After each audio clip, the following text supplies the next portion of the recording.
जब बहन जी मुख्यमंत्री बनी उत्तर प्रदेश के अंदर, अधिकारियों से कहा, गुंडों मवालियों से कहा, अगर तुम अपनी खैर चाहते हो तो उत्तर प्रदेश को छोड़ करके भाग जाओ, तुम्हें 1 हफ्ते का समय दे रही हूं। शेरनी बहना ने दहाड़ा।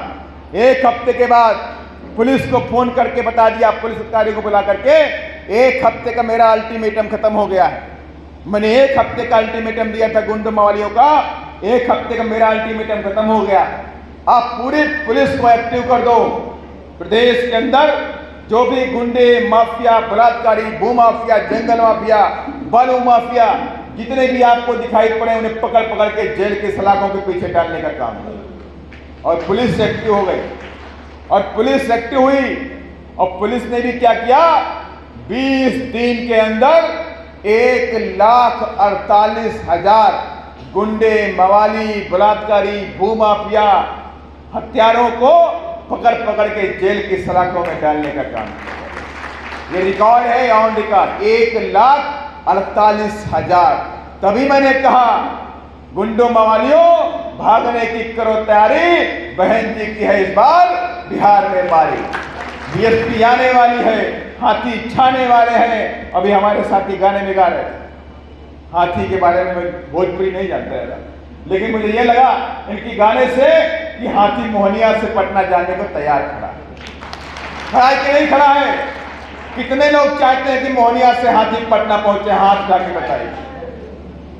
हाथी जाएगा, पटना पहुंचेगा? मुझे पूरी आशा और उम्मीद है।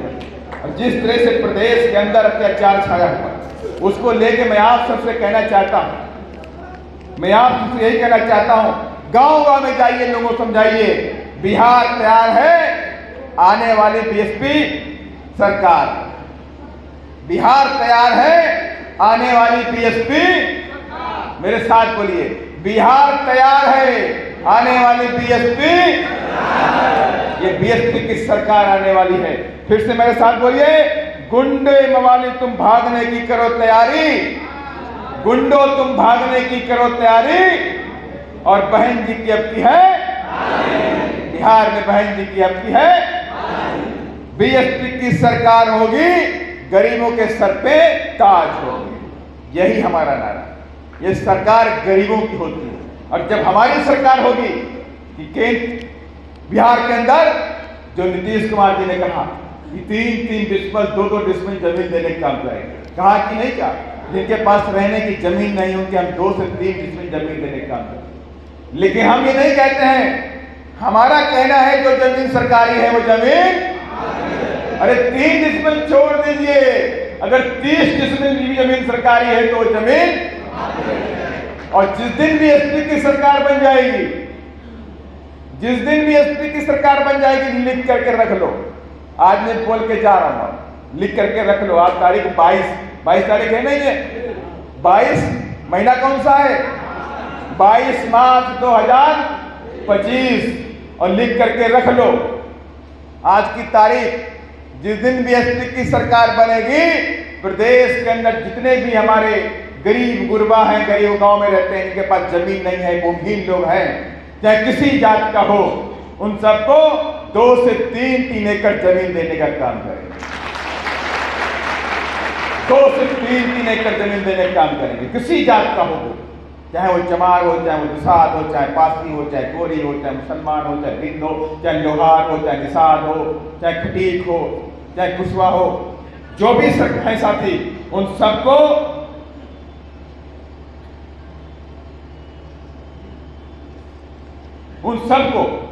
इस काम को अंजाम देने के लिए, इस काम को अगर आप चाहते हैं कि बीएसपी आपको जमीन दे दे, तो सरकार तो जरूरी, बिना सरकार के जमीन नहीं दे सकते, पावर चाहिए।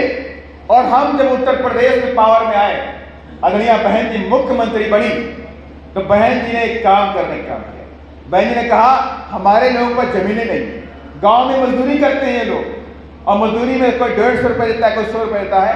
तो बहन जी ने कहा, सारे अधिकारियों को बुलाया, कहा जितनी भी प्रदेश के अंदर सरकारी जमीनें हैं, जिनको भूमाफियाओं ने कब्जा कर रखा, बड़े बड़े लैंडलॉर्डों ने कब्जा कर रखा, उन सब की जमीनों को चेक करो।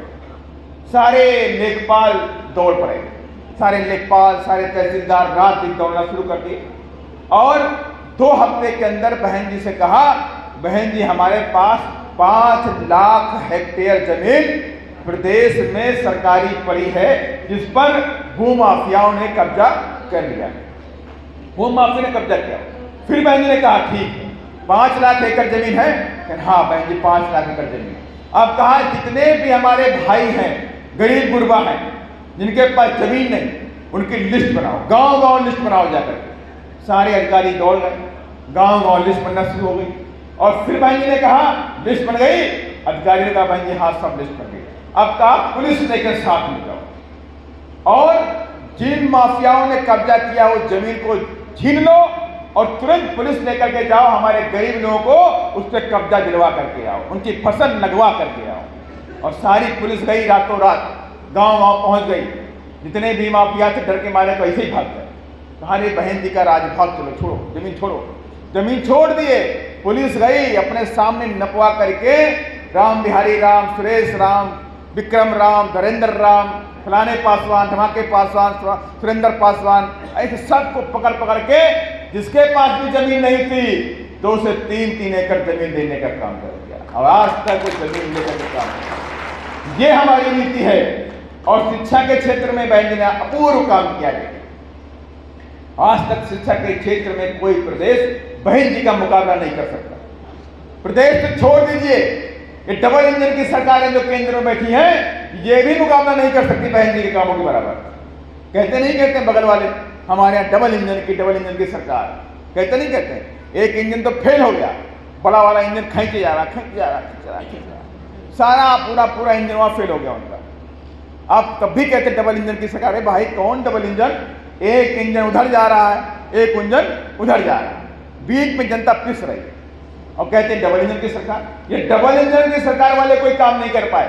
5 साल बाबा जी मुख्यमंत्री बने रहे और अभी शायद मेरी समझ से 2, 2.5, 3 साल हो गए नहीं हो गए, 3-4 साल हो रहे हैं, अगले बार उनका भी काम पूरा हो जाए। लेकिन इन्होंने 8-9 साल में कोई काम नहीं किया। अगर उनसे पूछो भाई तुमने कोई स्कूल खोला तो कहेंगे नहीं खोला। उनसे पूछो कोई यूनिवर्सिटी आपने बनाई, कहेंगे नहीं बनाई। उनसे पूछोगे कि 5 लाख लोगों को नौकरी कम से कम दी तो बोलेंगे नहीं दी। उनसे पूछो सरकारी नौकरी का वैकेंसी निकाली, कहेंगे नहीं निकाली। तो अगर काम कौन सा किया? तुमने बच्चों को नौकरी दी नहीं, तुमने कोई यूनिवर्सिटी कॉलेज बनाए नहीं, तुमने और डेवलपमेंट के कोई कार्य किए नहीं, गरीबों के मकान तुमने बना के दिए नहीं, तो काम तुमने कौन सा किया? काम एक ही अंधविश्वास फैलाओ और काम एक ही डेली टीवी पे जाओ, हिंदू मुस्लिम के बीच में नफरत फैलाओ। ये काम ये सरकारें करती, लेकिन हम ये कोई काम नहीं करते। जब बहन जी मुख्यमंत्री बनी तो बाबा साहब ने कहा शिक्षित बनो, संघर्ष करो और संगठित रहो।